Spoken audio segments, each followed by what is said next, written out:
On today's video, we're going to actually run like hell. Oh God, I didn't do it. It was Hoovie. I promise it was Hoovie. I didn't do it. Oh Lord, he coming. Oh Lord, he coming. I didn't do it. It was Hoovie.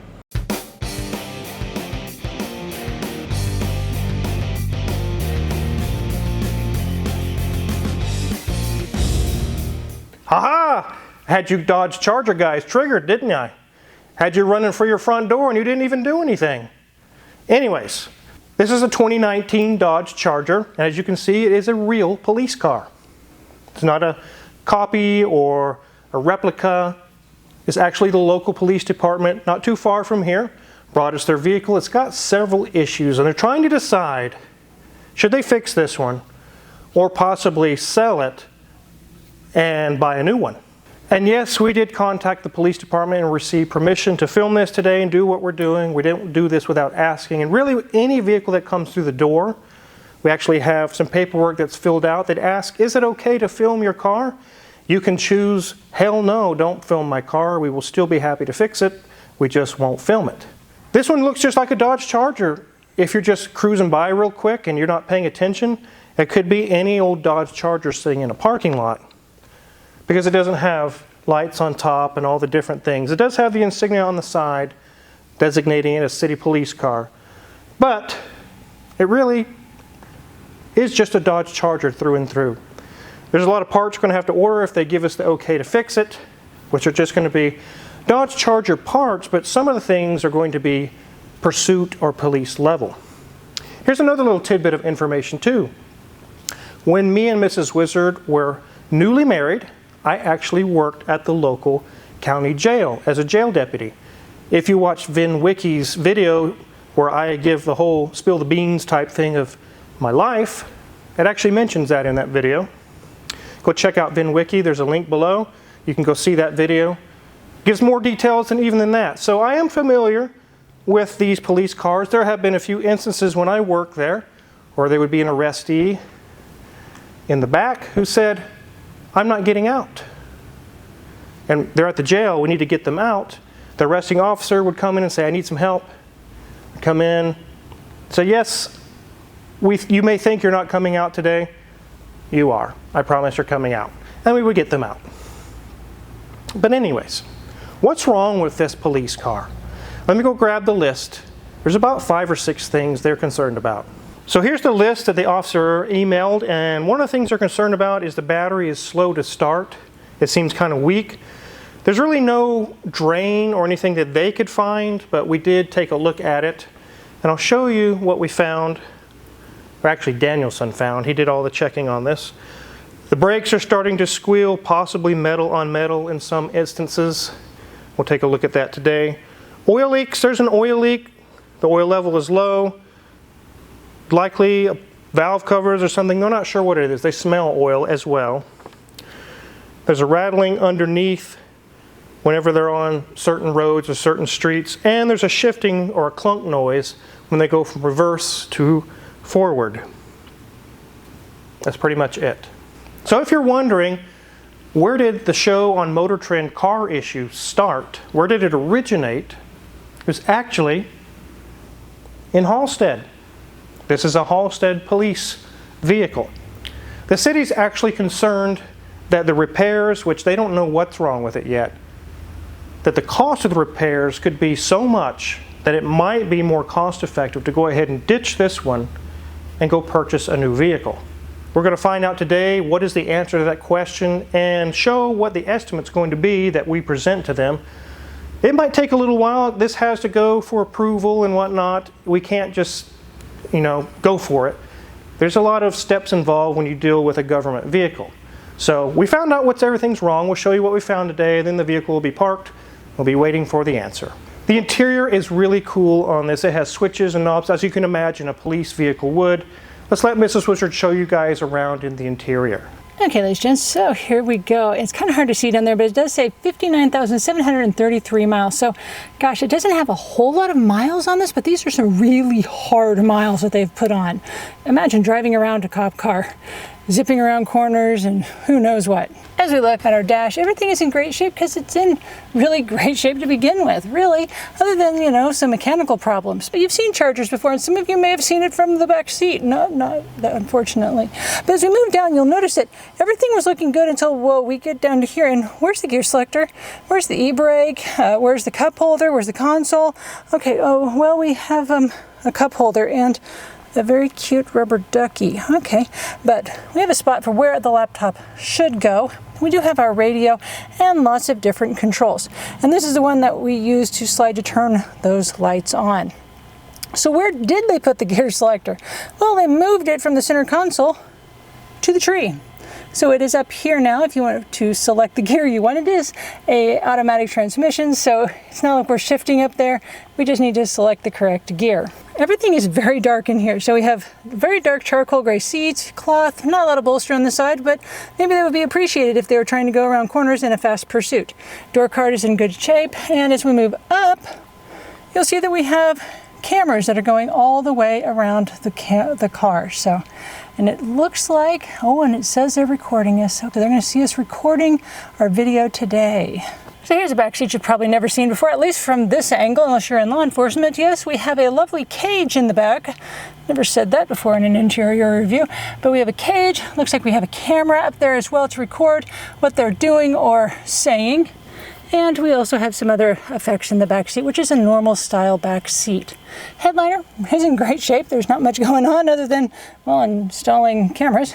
We're back at the steering wheel, which is a normal Dodge Charger steering wheel. Nothing crazy, nothing fancy going on here, just a stock steering wheel. So enough this interior view. I am really curious what this looks like underneath and what have they done to the engine?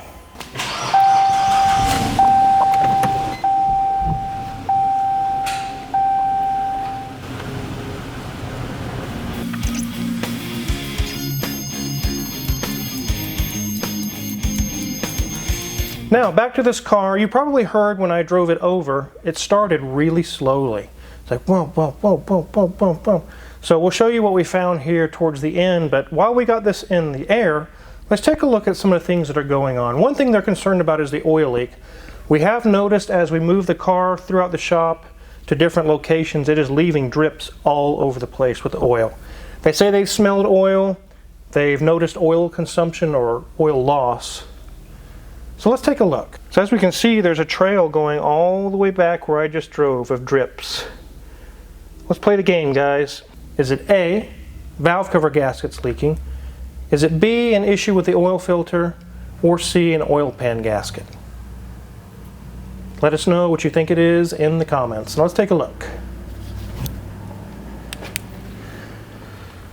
So got to looking under here, we see some wetness on the sway bar. Also this cross member is right where the dripping right underneath here is, and if I look straight up, the oil filter is literally pouring oil out.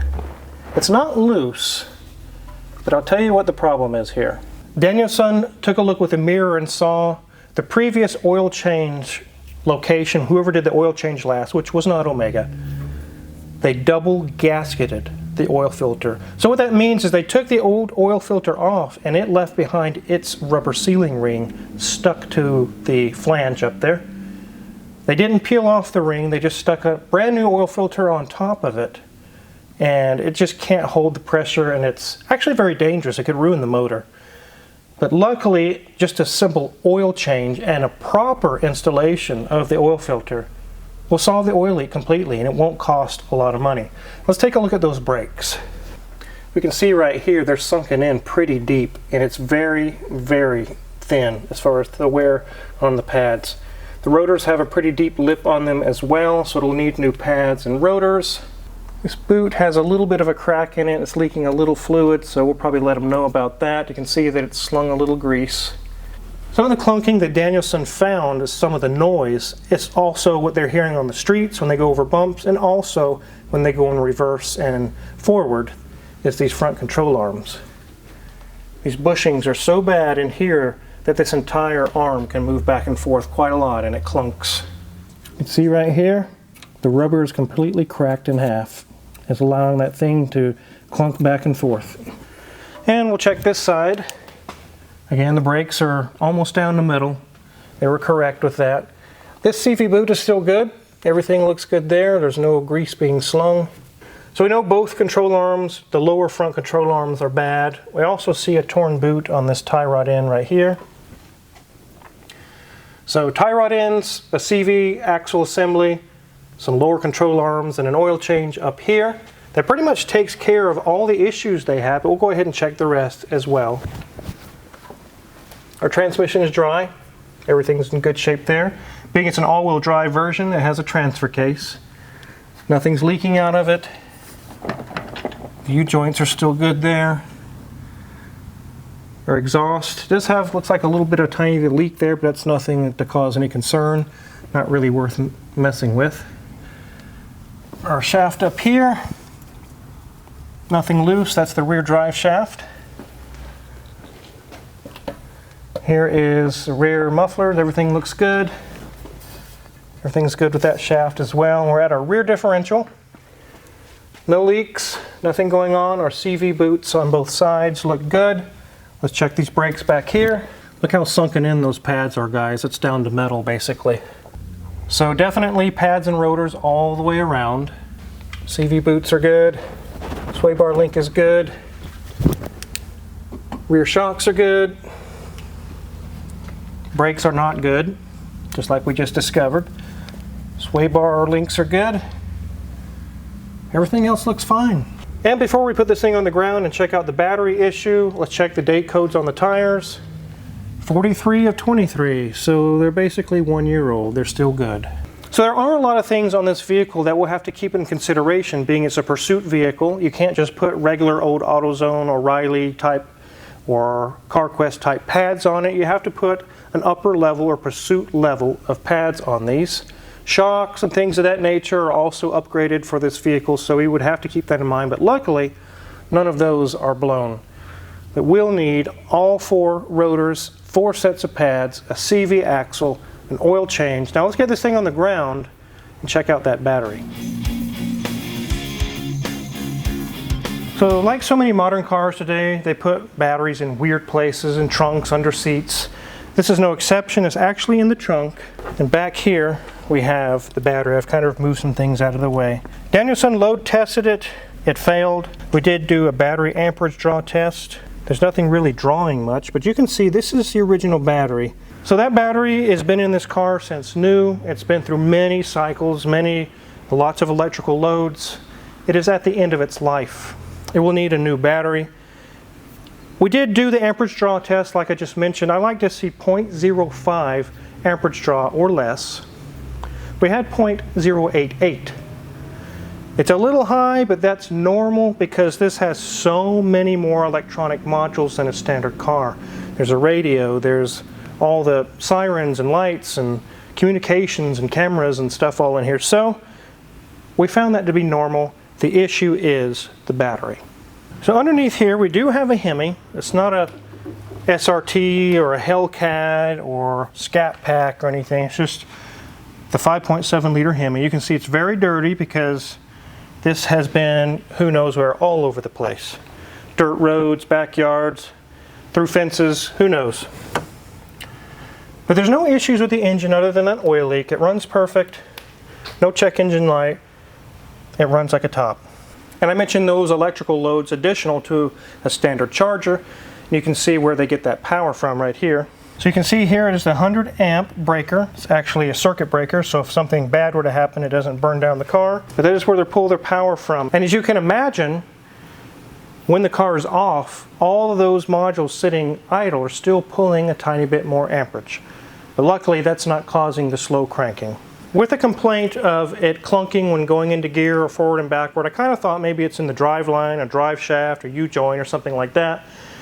But Danielson found it's actually the control arms are shifting when you change direction, and it's also the rattling when they're going over bumps. So that kind of is 2 birds with 1 stone, as they say. Now what's it going to cost to fix all this? I don't have the full estimate, but I probably think $2 to $3 grand for everything involved.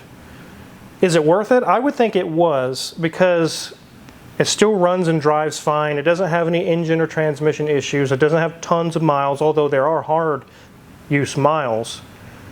I'll let them decide what they want to do. I don't know how much they have spent over the life of this car maintaining it, but $2,000 to $3,000 could put them over their repair budget. Cities, counties, states have definite fine markers with their tracking of expenses. When a vehicle or whatever an asset exceeds this amount, we're done. We don't talk about it, it's just done. We move on to something else. So I don't know where they're at with that.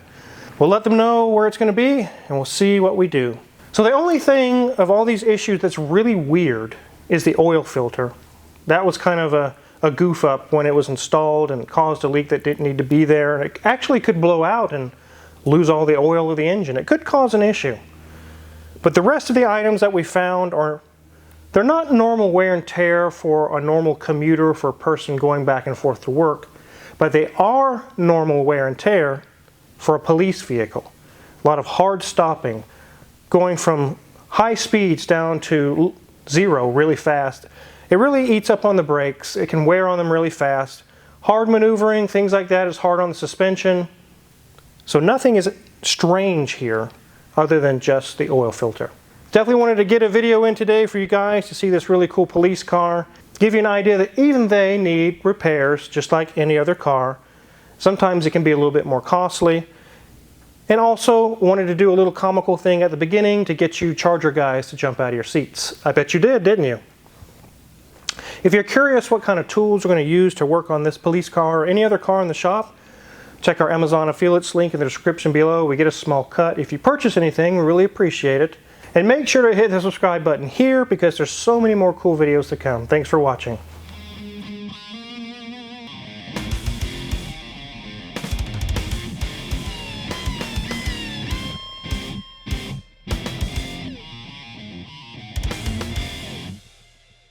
Let me get my breath. I've been running 3 or 4 times. That tells you how badly out of shape you are, dude. You would be panting too. I would sit in the back, but I'm afraid I wouldn't be able to get out. Probably not. They probably have the child lock on.